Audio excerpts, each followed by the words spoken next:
Welcome to Sports Spectrum, the sports and faith podcast that brings Jesus back into the conversation. Here's your host, Jason Romano. Welcome, everyone, to the Sports Spectrum podcast. I am Jason Romano. Thanks so much for joining us here on the program today. This episode of the podcast is brought to you by Compassion International. For $38 a month, you can release a child from poverty. Food, education, medical care, vocational training, all done in Jesus' name for $38. You can make that difference in a child's life. Go to compassion.com/sportsspectrum, compassion.com/sportsspectrum, and sponsor a child today. Today on the podcast, we welcome Joshua Eargle, Kansas Jayhawks assistant football coach, senior offensive analyst. Coach Eargle is in his first season with the Kansas Jayhawks. He's beginning that process right now. And the last 3 years, he was the offensive coordinator at Austin Peay. And prior to that, he was a head coach at East Texas Baptist. And he also had assistant coaching job stops at Southern Miss, Nicholls State, and at LSU under Coach Les Miles, who is now the head coach at the Kansas Jayhawks. And Josh followed Les back to work together with each other at Kansas with the Jayhawks. Josh is married to his wife, Kristen. He has 3 children, Courtney, Landry, and Stallings. He played his college ball at the University of Memphis, offensive lineman there from 1997 to 2001. This podcast starts with some football and some coaching and some really good stuff there about adding value, which I thought was fantastic in the way Coach Eargle was talking about. But it takes a sort of pivot back into Coach Eargle's private life with his wife, Kristen, and their daughter, Landry, who has, since the day she was born, September 7th, 2012, has been battling life-threatening illnesses her whole life. And it's a powerful story here on the podcast with Josh talking about walking through this ordeal, this trial, whatever you want to call it, with their daughter, Landry, the blessing within the difficult part of this, and how she's really affected him and his whole family in a very powerful and poignant way, and how the Lord has sustained him and his wife through all of it. Powerful, powerful story. Really great inspiration from Josh.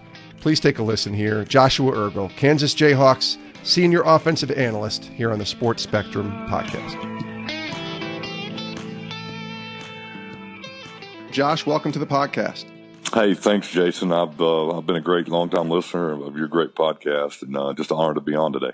It's great to have you, Coach. And let's start with now, I guess, because you just took this job with the Kansas Jayhawks as a senior offensive analyst recently. And kind of walk us through a little bit about how the job came about and how the adjustment has been going for you since coming to Lawrence.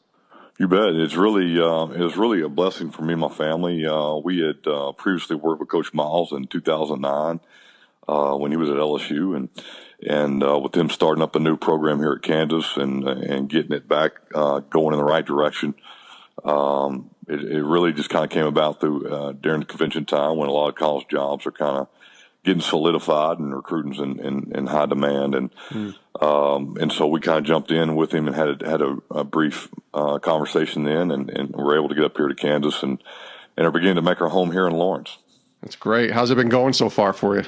It's going really, really well. We just wrapped up spring football, and there's a lot of excitement in here in Lawrence. The Jayhawk basketball team's been doing well for many, many years, and football's had its spurts of great success, and it's really kind of started with the addition of a new athletic director this past year, and Jeff Long, and just wanting to be great, not every sport, not just basketball, not just basketball and football, but across the board. And one way he's trying to address that is bringing in a legend like Les Miles and bringing his national championship ring to Lawrence, and trying to create something special and important to these young men here. That's great. You know, I know you played college ball yourself at Memphis. Was that football life, I guess, a part of your fabric from the time you were growing up? When did that start to take shape for you? Yeah, it did. I grew up in Texas, so I grew up in a small central Texas town, Brownwood, and then transferred to Sulphur Springs. My uncle Chuck King was my high school coach, and I really liked my father figure growing up, but sports was always there, and really kept me busy and kind of kept me give me something to put my hand to as a young man. And being recruited to the University of Memphis by Rip Shear was a great privilege for me, and to go up there and play at the University of Memphis. And my senior year, Tommy West took over there in Memphis. He's our DC our junior year, and the head coach our senior year, and just really had two great head coaches there, and had a great experience there in the city of Memphis and on the campus of University of Memphis. What about faith for you, Josh, growing up? Was that part of your fabric as a kid, going to church and kind of understanding who Jesus was? It was. I say that my grandmother was a big influence on me as far as being heavily involved in the church, and every time the doors were open, I was there involved in some capacity. Sports really is kind of what drew me, and it just so happened that me growing up in a church at Coggin Avenue Baptist Church in Brownwood, Texas, a lot of the men that were in my life growing up with a father out and not in the home just happened to be youth baseball coaches or my junior high football coaches, and they were involved in our church, and they were involved in my athletic career, and those schools paths just kind of crossed for me. And had a best friend there, Cullen Clark, and his family, and got to see what a godly marriage looked like and a godly family looked like. And there were a lot of things, we always say that it takes a village to raise a child, and it really, really does in my case. It was an entire village, and it was my extended family. It was all my aunts and uncles. My mom had 4 sisters and a brother, and so we had a big extended family there. All my cousins are really like my brothers and sisters, and it was just more of I really did grow up in a village per se, but the athletics, it just kind of happened. It was minor league baseball or little league baseball, and then it was, all sports in middle school, and then in high school, and all those men just kind of using the game of football to draw me into, what being a Christian meant, and how sports apply to that, and how the two worlds really crossed, and how the principles of the Bible apply to all of us in every aspect of our life. But man, really took those and used a sport like the game of football specifically, or baseball or basketball, whatever season it was, and just took those principles and applied them to my life. You still find that today, that you're doing that, taking those principles and being able to apply them even now as a coach? I think so. I think that in my personal life, being a husband and being a dad, I really kind of see stuff through a different perspective. I mean, as we kind of go through different phases of life, they say the Bible says that it's active and it's living. And I can read the same verse at different aspects of my life. I can read the same verse on back-to-back days, and it just hit me a different way. The Holy Spirit just speak to me a different way through that same verse. And I think it's the same way. So I think a lot of times I apply immediately to what are my number one goals, what are my number one objectives for the day, and how can I be a better husband? How can I be a better dad? How can I raise these kids? How can I teach them what they need to know to be successful and to grow their character, and just and just try to be a good father to them, and fill in the blank, and really stop a curse in my family, or stop a gap in my family, a gap of responsibility more is a better way to say that, I guess, and just fill in something that wasn't there for me. And I think that is that way for me. In sports, I love the game of football. I love working with young men. We, as coaches, it doesn't matter what level you're on, you spend so much time with your extended family, with your football program. And it's a very, very important part for me, and how we relate to these kids and how we treat them, and what they're exposed to, and just what they're hearing on a daily basis. I mean, we can go through life in any aspect, and we can lift people up, or we can tear them down. And man, you just see it in sports a lot. You just see people getting tore down constantly. And it's so great to hear the stories of people being built up. And as a coach, you try to do that in your life. You try to take the young men that are entrusted to you. You try to pour into them, and just try to lead them and try to build them up on a daily basis and see how great they can be. See the greatness that's inside each and every one of them, to see if you can be a part of pulling that out of them. Josh Eargle is our guest here on the Sports Spectrum podcast. In 2001, in your college time, you won the inaugural Top Tiger Award, presented to the player who battled back from adversity or overcame difficult circumstances. You kind of maybe alluded to it, but I'm not quite sure. Can you share a little bit about what that adversity was and just what that meant to you to win that award? Sure. I had battled. I'd come to the University of Memphis as a defensive tackle out of East Texas, and was excited about joining the football program there, and had an opportunity to try to get on the field faster and move to offense. And so had worked really hard for 3 years to get on the field, and was starting left guard. opened that season in 2000. And we opened up Mississippi State, then we go home and we played Louisiana Monroe. And in that game, just, one of those plays, I tore my ACL. And it's something. It's a horrible part of sports. It's injury, and you see young men battling through it all the time, staying around the sports world, but just battling through that and trying to overcome that adversity. And so I had 1 year remaining, my senior season, and Tommy West had taken over as the head football coach, and we were battling. And I started out camp as a starting guard again, and I could go forwards and backwards pretty good, and I might be able to go right and left, but I couldn't go right then left. It's just a reaction time for a big guy playing inside, just shy of 300 pounds, to be able to redirect that fast. It just didn't respond as fast as I wanted to. And but was battling and got in some games, got here and there, and just wasn't getting it done enough in the coach's perspective to do that. And so I'm trying to add value, and they're trying to build a football program. And so about we got through camp, and it was about third or fourth week of the season. I'm not playing a whole lot at that point, after that third or fourth game. And man, I'm just not one. It's my senior year. We're trying to build a program. We're trying to get over the hump, and we've been right there, just shy of 500 or at 500, and we're trying to get in that elusive bowl game for us at that time and start the run that he eventually went on there as the head coach. But shoot, I jumped over on scout team. I tried to lead those young boys and just try to get them going the right way and try to get the defense a good look. And I thought we were trying to do that. And I was just trying to add my value. At the sports banquet, Tommy West, he mentioned something I told him that really stuck out to him. That he'd asked me what I was trying to prove or what I was trying to do or why I was doing what I was doing. I said, Coach, I just want to be a part of earning my ring. I just want to earn my ring my senior year and leave a legacy. And so he came up with Top Tiger Award, and I was lucky enough to be awarded that, but be recognized. And there's so many guys you play with that do unsung things, and you see it in sports all the time. It was kind of cool to be recognized, but he didn't have to do that. But that's what it was. It was overcoming the adversity of injury and try to lead others and build a program. Josh, you mentioned in that answer the words add value quite a few times there.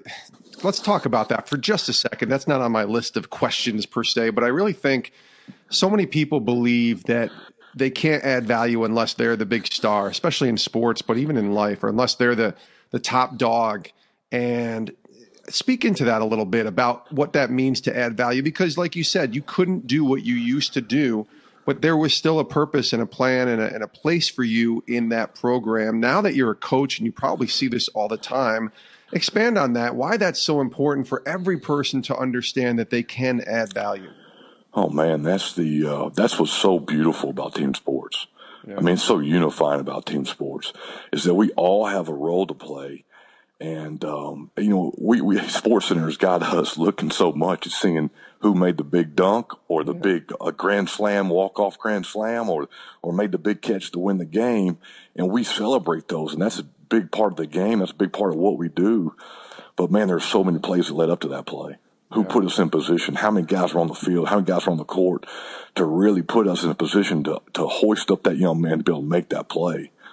And in all of us, we've got great value. We've got unbelievable attributes that we're trying to work and test and prove so that when the time comes, we can add that value to what we're involved in. I think as a coach on this side, a big team sport like football, you got 100 guys in the building, and they're all wanting to make that big catch or that big block or whatever it is. But we've each got a role to play. We've each got an assignment on each play. And we don't know which play, which one of these 70, 80 plays is going to be this game. It's going to make the difference in the game, but it might be this one. And it may not be the catch, but it may be the block by the left tackle that gave the quarterback just enough time to let the ball go. So in life, in our game we're coaching right now over here in Kansas and everywhere, it's about adding value. It's about what can I do to make all of us collectively better and bring what I have to bring to the table. I'm the only Joshua Eargle that'll ever be here on the face of the planet. Right. And you're the only Jason that'll be here. And we've got and I just try to instill that in kids. And you've got something to add. You've got value. You've got something no one else in the history of the world has ever had or will ever have. And if you don't give it to us, we miss out. Is it hard to get kids, students, young people to buy into that in this day and age, especially when it's an Instagram and Snapchat and Facebook and Twitter world that we live in? Is it hard to get these guys to buy into that? I think so. I think so initially, because it is just people in general, all of us, me, we're all somewhat ego-driven or have a stitch of pride in this where we want to be seen and noticed for everything we're doing. And Sure. I think that's what's unbelievable about, you see great coaches nowadays, you see great players who buy into a culture, and you hear the great ones who are building unbelievable programs and do it year in, year out. They talk about process, and they talk about culture, and they talk about being able to pass it on to the next one. I think that it is in order to get young men and young women in athletics today to do that, I think it takes a collective effort. It can't be the effort to one guy. It can't be something that happens every once in a while. I do think it's a work in progress. I don't think you ever reach. I tell you what, with what's going on in our family's life right now, and what our little girl's teaching us, and just kind of life in general right now. It's not about the destination; it's the journey. And for all of us, just building that culture, I think, really helps with today's young people. It helps, especially young men, deal with that, because everybody wants to be the top dog. But I think it's a process you get there. I don't think you ever really arrive where you just figure out that, hey, I'm going to come walk in today, I'm going to add value. Well, no, it doesn't. It just doesn't. You just don't flip a switch and it happens. But I do think you can do things day in, day out that help lead to that culture and lead to that result. To hopefully, when we get in a big game, all of that comes out. You've been doing this sort of coaching life, proverbial coaching life, I guess, in many ways, at many different stops over the last few years. And now you're married with your wife, Kristen, and you've been going through it all together. Talk about that world a little bit. I think that's another one of those sort of unseen things that people don't understand. The hardship, I think, and you're in this, right? But you're coaching and you're at different places almost every year, every other year or so. Yeah, and obviously you'd love to be at Kansas for the rest of your career, but sure, there's so many different levels to getting into this coaching world. Can you share a little bit about what that's been like, kind of going from stop to stop in this journey? Well, you hear coaches every once in a while joke about the best recruit they ever signed was a wife. And for me, that's true. That couldn't be more accurate. Yeah. I just, the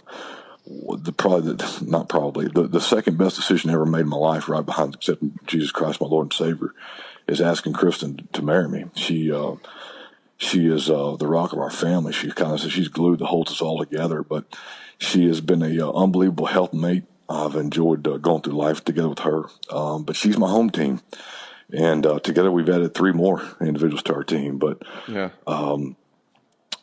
Family, for me, it all starts with family, and you've got to be able to live it in your personal life. You got to be able to live it out before you can take it to your workplace or take it to whatever you put your hand to, whatever you're involved in. And for me, that was an unbelievable decision because we were like-minded. We believe a lot of the same things, and our missions kind of lined up together. She grew up in a family that really, really loved sports. I mean, her father is a fanatic. He's not a fan, and he can't abbreviate with him. And she just grew up around it.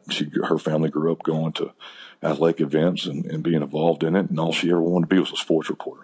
And her dream kind of got subsided for a while, and she was allowing me to kind of get started in college coaching and be a GA, and you're working for basically an education, a master's degree, and so she's trying to find money and odd jobs and work for cellular companies and all sorts of things that would help us piece together a living and kind of put that sports reporting on hold. And then eventually we were able to get her kind of rocking and rolling, and she was able to get involved in that and had a great time doing that until our second child came along, and she kind of time got spent the other way. But it started for us with family, and I've been very, very blessed. I'm so blessed that Kristen would choose to spend the rest of her life with me, and that we were married to, because that's where it started, and that's what's allowed us really to minister to young men that God's entrusted to us at each stop.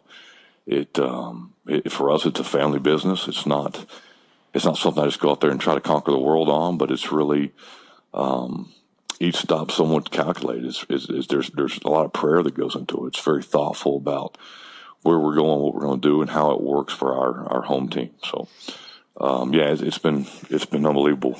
You mentioned that word home team. I love that. And now you have 3 children, Courtney, Landry, and Stallings. And even of late, though, it's Landry that's gotten, I think, some of the publicity or the most publicity about some of the things that you've been walking through with her. Can you tell us about her a little bit? I know it was September 7th, 2012, right? The day she was born.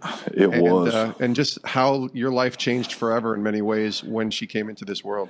Well, she is our famous one. This past Thanksgiving, we got Courtney, our oldest, who's in 2nd grade, brought home some stuff she'd been working on, and they pass out assignments. And on the card, it was things she was thankful for. And I believe it was number 3. It was either number 3 or number 4 on there. She was thankful for Landry for making her almost famous. And so we all had a pretty good laugh about that. But that's great. But Landry was our second born, and we had a 17-month-old child. And we went to the doctor first couple times and celebrated the fact that Kristen was pregnant. And then the second, third time, it was like something's not going right. There's a big old pocket of fluid on the back of her neck, and there was just there was complication after complication each time I went back, and suddenly, I mean, there was a lot of, they didn't know really what was going on, but they knew something was wrong, and it kind of got to the point where as we got closer, we think it's a heart defect, and so we don't know if she's going to be stillborn. We don't know if she's going to make it full term. We don't know. Well, Landry was born 6 weeks premature. She was born on a ventilator, wasn't breathing when she was born. Her lungs were big time underdeveloped. And so that's kind of what she fought to begin with. And she had a heart condition called tetralogy of Fallot. She had 3 aspects of kind of a 4-aspect defect of the heart. And so they were going to allow her, they wanted her to get as big as she could to try to open heart surgery. So the first 7 weeks of her life, she didn't leave the hospital. But that 7-week mark, she had open heart surgery to fix those 3 defects in her heart. And that went unbelievably well as far as the surgery. She came out, and within 48 hours, she coded 4 times. And all that had to do with basically just being so little and overcoming that trauma to your body. But the premature lungs weren't helping any with the ventilator, and so she was just really struggling to kind of hang on. And I couldn't get Kristen to take a break the first 73 days of Landry's life. I couldn't get Mama to leave the room to get a nap, and so she sat there by her side and really struggled with that. The first 4 years, I mean, the overwhelming majority of her life, she's been in and out of major critically intensive care situations in the hospital. As kind of we were still living our life, but everything was kind of wrapped up and really involved with the health of our little girl. Right now, she struggles with myoclonic seizures, and really kind of the big thing that's kind of helped us is she had immune deficiency along with this thing, and she's got she's physically and mentally delayed, developmentally delayed. This past spring, almost a little over a year now. To the great the medical science we got there at Vanderbilt, and we're living close to Nashville. They went line by line through her DNA, and she has a gene mutation of CSNK2B, of the gene CSNK2B. And she's the only one in the U.S. At the time of her diagnosis, we were told she was the only one in the U.S., and she was only one of 4 in the world that had any type of known mutation of this gene. So there's no known cure. It's obviously kind of in the rare disease community of defects. Every day we kind of don't know. We don't really know what's next. We don't know what the roadmap is, you know. So that's been part of the struggle. There's been a lot of struggles along the way.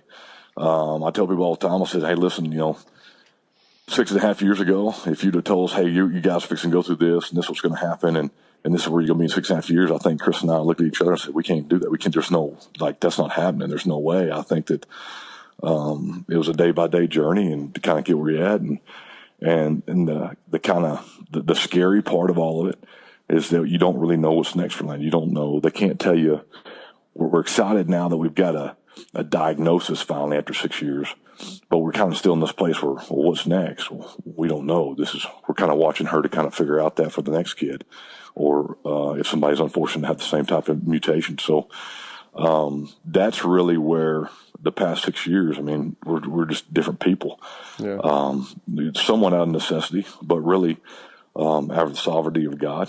I mean, I've leaned on Psalms 121 a lot. So I look to the the hills. Where's my help come from? My help comes from the Lord. Okay, so when I can't figure this thing out, God, I don't know what's coming next. All right, but I know you're there. Yeah, I know you're the maker of heaven and earth, and I know you're going to be by my side. And you just try to let him take hold of your right hand and lead you. I remember hearing about this story for the first time from Chris Lowe, a former colleague of mine at ESPN and someone who talked about your journey on our podcast a few months ago. And he even wrote an amazing story for ESPN.com on your journey. I wonder for you about going public with this and beginning to open up and share. Talk to us about if there was even a struggle with that, because I think there's a lot of people who wonder, well, it's private, obviously, what you're going through. It's a very personal, I should say, thing. But to go public with it is a different animal, and putting it out there and letting so many different people read and hear about your story. Tell us about the reason decisions are behind maybe going more public with it. And maybe that was something that you decided to do from the beginning, and it just happened to be Chris Lowe that made it even more public. But talk about that and going public with the story. Well, I think that for us, it was act of almost desperation, because we've been very blessed. We've had jobs with great insurance. Yeah. But the amount of bills, just her initial stay alone, was over $1 million. It was $1.3 million. If we didn't have that, if we didn't have any type of insurance, so our portion of it was still overwhelming to us. Yeah. But the financial, we'd try to battle, we'd try to make payments, we'd tried done everything. We kind of exhausted all resources, kind of financially. Initially, it was very, very intimidating. It was very scary. There was a lot of fear in it. You go through all the different stages, but what are people going to think? What are, I haven't really mismanaged any of the finances that have been entrusted to me. I've done everything I know to do. I've been a great steward of what's been given to me, but we just kind of got to a breaking point, and we were kind of struggling with it, and it was really kind of Kristen's parents had kind of started a GoFundMe, and that kind of grew, and people were so gracious and to try to attack that initially there in Clarksville, and what was amazing about it, what was so unifying about sports, about the game of football, is that different fan bases started getting in charge of that fundraiser, that GoFundMe, and started getting their fan bases on board. And really, our first opponent this past season was Georgia, the University of Georgia, and they've been great to. Didn't know at the time, but they kind of adopted people who had physical struggles, and they've tried to help those families a lot, several times. And so we were very, very blessed that they would kind of attack that. And it started with our student athletes reaching out to some guys on their baseball team, and baseball reached out to their football team. And it was unbelievable to see an athletic community, two teams that were playing one another, come together over a little girl. But for us, just personally, it was unbelievable fear of what do we do next? Where do we go from here? How do we attack this? Sure, what do people think? How does this affect a lot of different areas of our life? And so you had a fear initially, and then once you have the overwhelming goodness of people, then you felt weird the other way. You felt uncomfortable the other way, because then it's just so overwhelming. You don't know how to receive it. So you don't know how to ask for it, then you don't know how to receive it. Yeah. I think the biggest thing that in all of that I've dealt with, just trying to be a husband, trying to be a dad, just trying to be a man in the pride we deal with. I can't control anything about it. I can't help my little girl, Landry. And that was hard, because as men, we just want to fix everything. Yeah. We just, my wife comes to me, she's had a bad day. Well, what's going wrong? How can I fix it? How can I make it better? She doesn't want me. She just wants me to listen every once in a while. That's been like the trial of my marriage, trying to learn that. Like, you just want me to listen? Okay, I can do that. Right. But I just want to fix it. I want to make it better. Well, same thing with my kids. I don't want them to have a scratch on them, So how I fix the little girl is I had open heart surgery. She got myoclonic seizures that we can't find a medicine that'll take all those away. She has about 20 seizures a day. And she's dealing with mentally and development delayed. How can I help her teach her to learn? How can I attack it from a different way to get her to process, to do different daily chores that we all take for granted? How can I help her walk better? How can I help her talk? How can I help her communicate with others? Just all I can't. And there's a lot of things that I just can't. It's either out of my expertise, or there's a deficiency there that we're trying to learn to overcome and trying to attack it from a different way. I just can't solve all of her problems. that's been one of the biggest things through all of this, even to make it public and even to just walk this journey. But as we've kind of dug in this for a year, and you kind of wake up and you kind of attack it from a different angle every day, it kind of becomes fresh and new to you every day. It's really come down to a couple things for us. Number one, we're trying to choose joy in the midst of everything. I walk into my little girl's room every morning, every single morning, and she's in there giggling and smiling and laughing. She lights up when I walk in the room, and she's just happy that she woke up today and that she got to see her day. We just choose joy today. We just verbalize it by saying choose joy, but because we just think Landry does. When we talk to doctors about her situation, hey, is she in pain? What's going on? We've been told multiple times that there's no way this little girl out here is not in pain, but I don't know if she even recognizes it anymore because she's been in pain every day of her life. Well, in the midst of all she's going through, she's just happy as can be.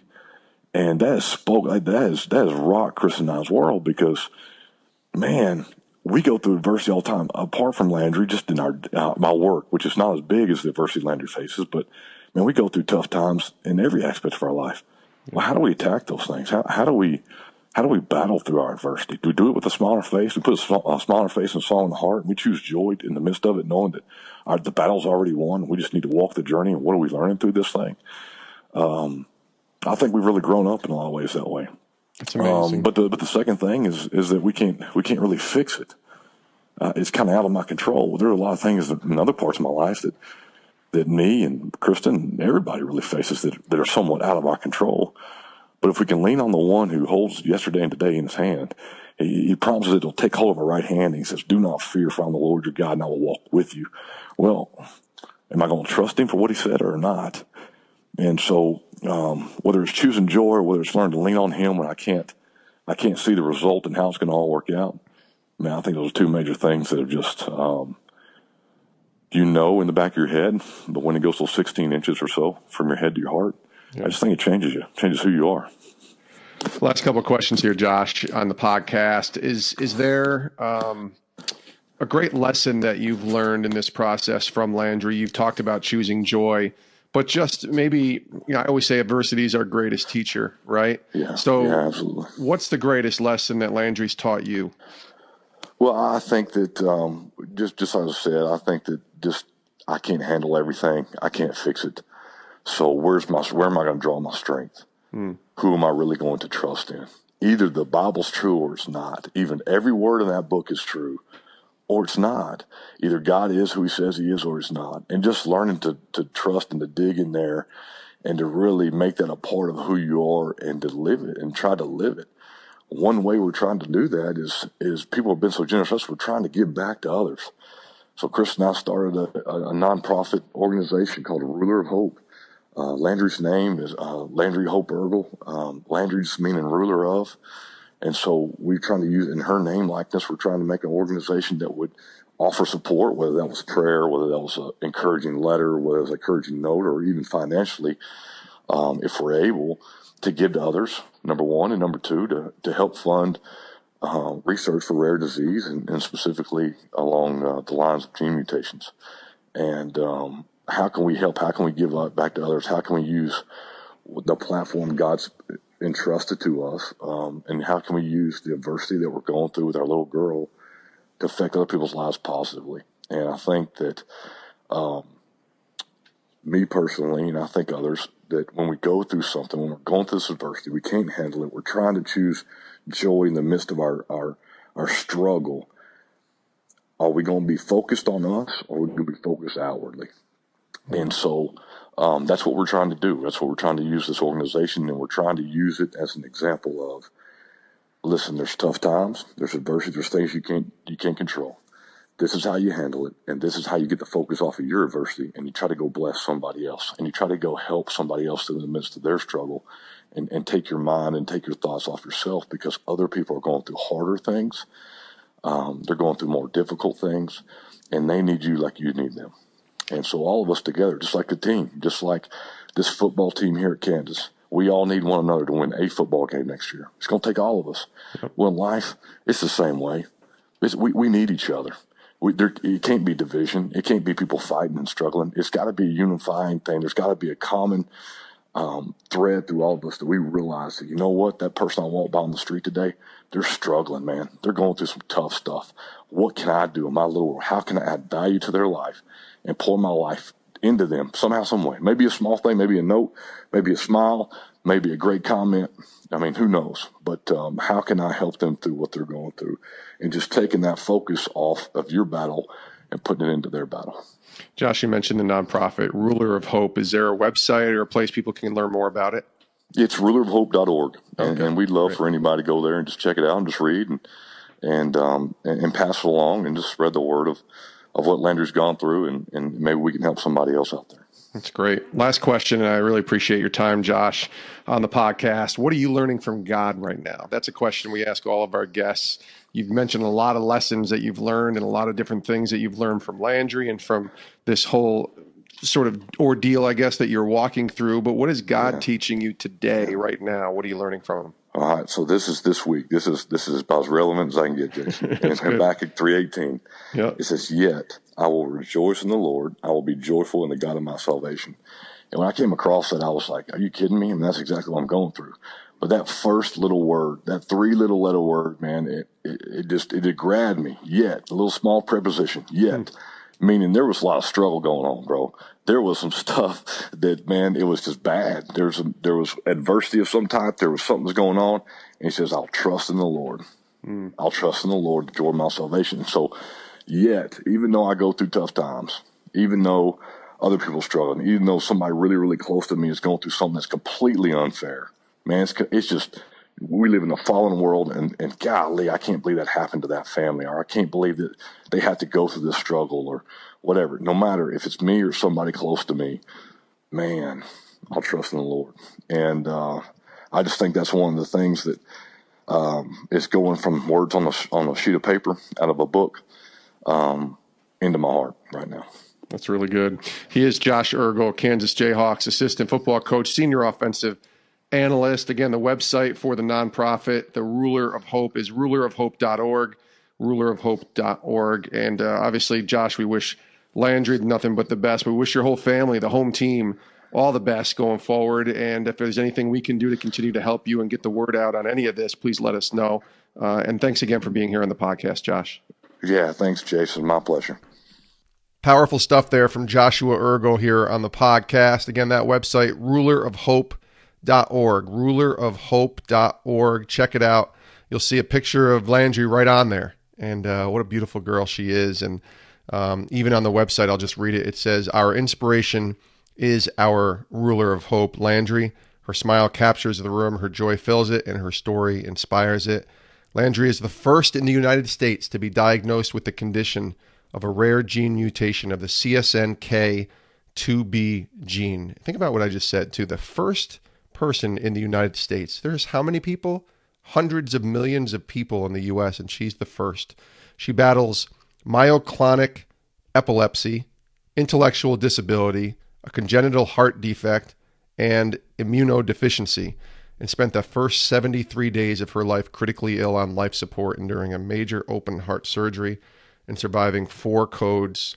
What an inspiration. Over 15 hospitalizations, and little Landry is still alive at 6+ years old, born September 7th, 2012. And I'm sure I can speak for all of our listeners that we're praying for you, Landry. Keep fighting the fight, keep choosing joy, and certainly for the Eargle family, we wish you guys nothing but the best and continue to pray for God's grace on you and his peace on you as well. Again, the website, rulerofhope.org. Thanks so much for listening to this episode of the podcast. We'd love to have you screenshot and take a picture or post about this podcast, especially knowing that getting the word out for Josh and for his wife, Kristen, and all they're going through with Landry to try and find a cure, to help find research, any kind of posting of not just this podcast, but of their website might help make a difference. You just never know. It plants a seed. So we would love to have you do that. Our Twitter, Facebook, and Instagram pages are at @sports_spectrum. You can follow us there. Certainly tag us, and we'll retweet and like and comment and all those good things on the social media pages that we have. So definitely let us know, tag us that you heard this podcast and that we're praying for little Landry here at Sports Spectrum. You can also follow us on our YouTube page and like us there. There'll be video as well as all of our podcasts, including this podcast, will be up on our YouTube channel. And lastly, check out our website, sportspectrum.com. That has all of our content there, including a daily devotional, including articles all day long on the intersection of sports and faith, as well as this podcast, not just at sportspectrum.com, but everywhere podcasts are found. Bookmark the website, sportspectrum.com. We really do appreciate you listening. Thanks so much for joining us here on the podcast. We love you guys. We are praying for you. We are thankful for you. And we can't wait to see you next time on the Sports Spectrum podcast. Have a great rest of your day.